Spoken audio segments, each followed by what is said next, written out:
Hey there, and thank you so much for joining me here on my channel. My name is Brittany, and I am a homeschooling single mom of an only child. We have been homeschooling since January of 2018, and my daughter is now in her junior year of high school. So we have homeschooled through elementary, middle, and of course, now the high school years. And I just wanted to share with you some of the things that I have learned along the way as we have embarked on this homeschooling journey. In this particular video, I wanted to share 5 steps that you need to take to establish your homeschooling program, particularly if you want to establish a successful homeschooling program. And let's jump right in it. The first thing that you need to do is learn both your state and your local laws with regards to homeschooling. You can't do anything else if you don't know how your school district and how the state handles homeschooling students and homeschooling programs in your particular state. So that's the first thing that you'll need to learn.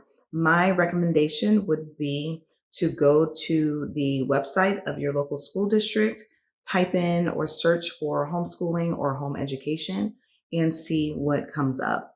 If nothing comes up, then you need to call your local school district and see how it is that they handle homeschooling.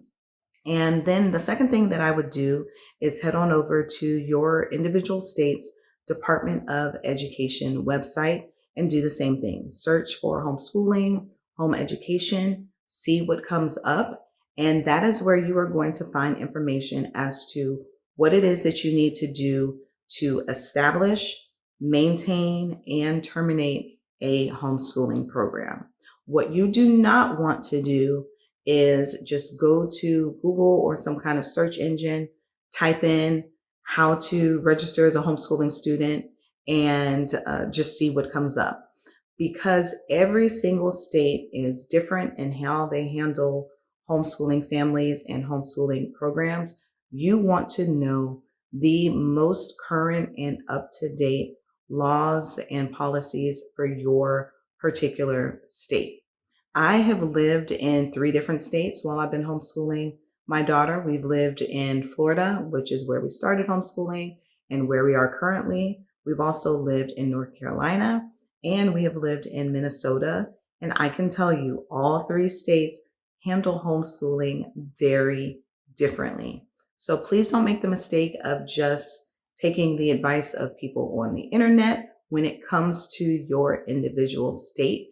Go directly to the source and see what is required to do, again, 3 things: to establish a homeschooling program, to maintain that program, and when the time comes, to terminate your homeschooling program. The second step that you are going to need to take when you're establishing your homeschooling program is to decide on a curriculum. And this can seem very daunting because there is so much out there. And really, we are referring to what it is that your students are going to learn. What classes are they going to take? What modality of learning are you going to use in order to teach them? Are you going to use textbooks? Are you going to use virtual education? Are you going to teach them yourself based on your own knowledge? I don't know, but this is something that you have to think about. There are different, not only are there different curriculums for every different course that you may want to teach or have your student take, there is going to be pretty much as many different homeschooling philosophies. So that's another decision you'll need to make. Do you want to follow a philosophy? Because sometimes that will dictate the types of course materials that you use. Or do you want to follow a specific or use a specific type of curriculum? Again, do you want to do virtual school or do you want to use textbooks and pen and paper, that kind of thing? If you're kind of struggling or stuck or overwhelmed when it comes to choosing a curriculum for your students, I have a piece of advice that is to really think about how your student learns best. And this may change over time. This may be look like one thing in elementary school, but look completely different in high school. This is something that you can ask your student. Do you think that you learn best by, are you a tactile learner? Do you learn best by feeling and doing hands-on projects? Do you learn best by looking? Are you a visual learner? Would an online course work better for you than reading a textbook? That kind of thing. And again, your student is going to know the answer to these questions best. And again, if you have a younger student, this approach, or this might look a little different. You may just kind of need to try out different things and see what your student responds to over other modalities of learning. My second piece of advice, in addition to thinking about how your student learns best, is really considering your end goal. Once you are finished with your homeschooling program, what is next? Is your student or your child thinking of going to college? Is that going to be the next step? Are they going to vocational school? Are they going straight into the workforce? Do they already know what it is that they want to do? And the reason why you want to know that is so that you can know how to best prepare them for that next step. If you are thinking that your kid is college bound, then you are definitely going to want to be aware of the coursework that colleges and universities are looking for. At least, what is their bare minimum for admissions? If your student is going straight into the workforce and they have some kind of idea as to what it is that they want to do, then what is it that you all can do now while they are homeschooling to put them on that pathway? Is it a vocational program that is going to give them the training and the education that they need? What is it? What is that going to look like? What are the requirements for that career field, and how or what can you do now in order to help them reach that goal once they graduate? So that's just something else that I would think about. So again, we're talking about how do they learn best, but also what are their future plans, or what are your future goals for your student. And these are conversations that you all can have together, particularly if you have a student who is in middle school or high school, because in my opinion, these are things that they need to start thinking about anyways. What is that next step, and what does life look like post graduation? Step number 3 in establishing your homeschooling program is to create a system for record keeping. So, one of the things that I talked about a little bit earlier is you need to know what your state and your local laws are for establishing, maintaining, and terminating your homeschool program. So, this record keeping really touches on all three. What paperwork are you going to need to establish that program? As far as maintenance goes, what records or paperwork is your school district going to want to see on a yearly basis, or however often they're checking to see the progress of your student? What do they want? Is it an annual evaluation? Is it a portfolio? What is it that they're looking for to determine whether your home education program can and will continue? Because ultimately they have the decision and the authority to determine whether or not you can continue on with your homeschooling program. And so for me, at a minimum, my advice as far as the records that you need to keep are whatever paperwork you use to establish your program. Here in Florida, that's called a notice of intent that is filed with the school district. Also, you're going to want to keep records of attendance, and every single day that your student is learning needs to be accounted for. Every day that your student is not learning needs to be accounted for. I would also keep some type of records of your curriculum that you have decided to use, the textbooks that you've used, any supplemental materials that you have added on to that. If your student is going to be taking a virtual course or a course that is taught online by a teacher or something like that, make a note of all of those things. What is the name of the course? Who taught it? What are their credentials? What platform was used? And Was there some type of syllabus for the course? If so, keep that in your records. Also, what I would say is if you are going to be, for instance, keeping a or teaching, excuse me, a course on your own, and even if they're taking a course that is taught by someone else, you are going to want to keep a record of their grades for each individual course. So if there was a homework assignment, a reading assignment, some type of assessment, classwork that you attached a letter grade to or a numerical grade to, then you need to make a note of all of those assignments. That is going to help you determine how to give out a final grade for that course. And so that goes into the next piece of record keeping that you need to maintain, which is a transcript. And this is especially important again for middle schoolers and high schoolers, particularly for the high school students or middle school students who are taking high school level or college level courses. This transcript is going to be a record of every secondary course that they have taken throughout their academic career, regardless of when they took that course. So, for instance, my daughter started taking high school level courses in middle school. And so, therefore, I started establishing a transcript for her while she was in middle school that included those high school courses and had just added to that every semester and every year as she completes more and more courses. This is extremely important for those students who are going to be applying for admissions to colleges and universities, because this is what you are going to send during the application process and attach to your student's application that proves not only what course they took, but the level of the course that they took.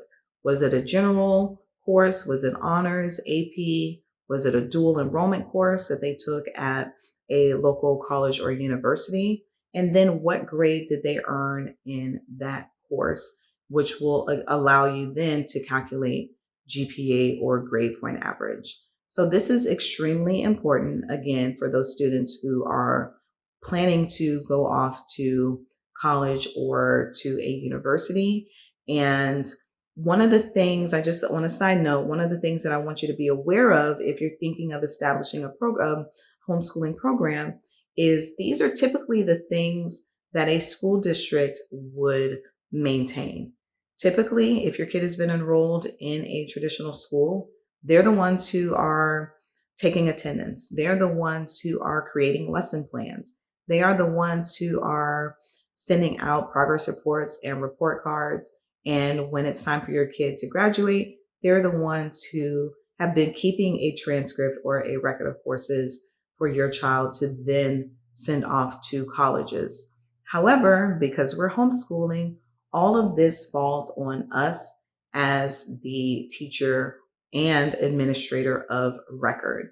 So please keep this in mind as you are thinking about starting your homeschooling program, that you need to really stay on top of your record keeping, because this can have major consequences when it comes time for your student to move on to the next level or to terminate your homeschool program if your student is going to be going on to a different school, maybe a traditional school, public or private school.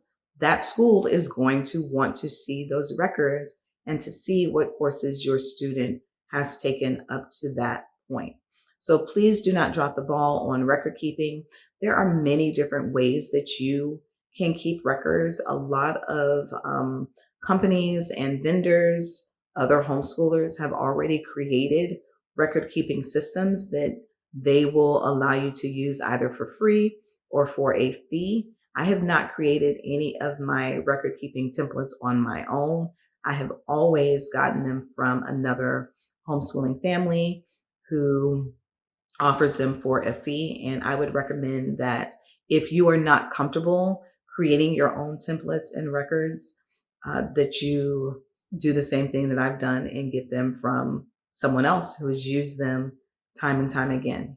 And so that's step 3, which is all about record keeping. Just make sure that you're keeping and organizing your records and keeping up with them on a regular basis. Make sure that you're updating your records because, for instance, if you are going to be creating lesson plans, if you are going to be creating a weekly agenda or schedule for your student to use and you fall behind, it's a lot more difficult to catch up with that than it would be if you were maintaining that on a regular basis. All right, step number 4 in establishing your homeschool program, in my opinion, is to find support. Homeschooling can be a very lonely journey because it's something that not too many families are doing. And even though the numbers have grown over time, especially since COVID, the numbers of homeschooling families have increased. We are still in the minority as far as ways to educate children and students. So it can be lonely, right? If you are out there on this island alone, you and your kids creating and really going through this homeschool journey, it can be lonely if you do not have a support system. So I want you to really start thinking about a support system, not only for your students in the form of maybe a co-op or a homeschooling group, but also for you as a parent, especially like if you're like me and you are a single parent doing this alone. So, when we talk about this homeschool support, what this might look like for students is again, some type of a co op or a homeschooling cooperative where your student may go once a week, a couple times a week to take some courses, to maybe be involved in some extracurricular activities. Going on field trips is something that a lot of co ops do. It provides not only some academics, but also that social to go along with it so that your student is not only interacting with you as a parent or maybe some other siblings who are in the household, it gives them some other students who are in that same age range to socialize and hang out with. Homeschooling groups are pretty much the same thing, but typically they tend to be more on the social side than covering some of the academics. But again, anything that allows your student to be around other homeschooling students, particularly as they get older, is going to be important. What I have seen is that the number of homeschooling students who are younger is so much larger, excuse me, than the number of homeschooling students once they hit middle and high school. So if you do have an older student, definitely make sure that you find them some support either within the homeschooling community or outside of the homeschooling community in terms of maybe extracurriculars offered by their local school or just within the community, sports teams, that kind of thing, anything that they can get involved in that allows them to socialize with other peers in their same age group. For you as a parent, I would say make it a point to seek out some support, whether it be the parents who are also involved, whose students are also involved in co ops or those homeschooling groups, an online forum, any type of support that you can find virtually or in person is going to be critical and essential because step number 5, in my opinion, is going to be that you as a parent are going to need to develop a thick skin. Everyone is going to have their opinions about you choosing to homeschool your kids.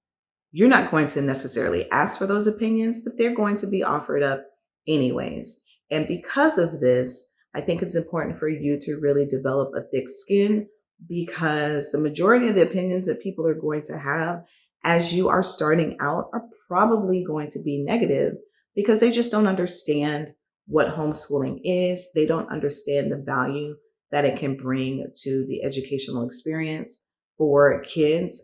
And they're used to doing things the traditional way, right? They're used to going to school, whether it be a public school or private school, in a traditional building, and that typical or regular schooling experience is what they're used to. So anything outside of that is kind of beyond comprehension for them, and because they don't understand it, they think it's wrong. And again, this is not going to be everyone, but a good number of people are going to feel this way and feel the need to share their thoughts with you.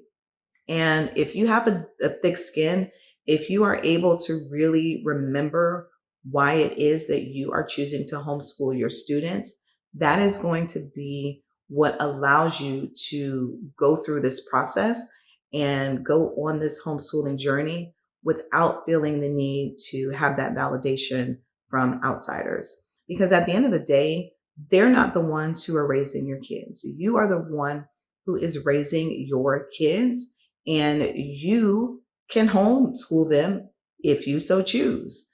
And really, you don't need their permission to do any of the things that they do. They're not really going to be a part of this process or a part of this journey for the most part. And so, whatever they have to say, they can keep it to themselves, or just really know that it's not going to hold much weight when it comes to you deciding to start this journey with your kids. And also, what I found is even those people who don't understand homeschooling and have kind of like this negative view or connotation of it in the beginning, over time, once they start to see how well you and your kids adjust to homeschooling and how much you're growing and flourishing and how much your kids are learning, they tend to change their minds anyways, because actions speak louder than words. And there really is nothing for them to say once they see that your homeschooling program has been a success. So, those are my 5 steps to establishing your homeschooling program. If you can think of anything else, if you've been homeschooling for a while and maybe have done things a little bit differently, and you have some tips or advice to add to this conversation, please leave it in the comments below.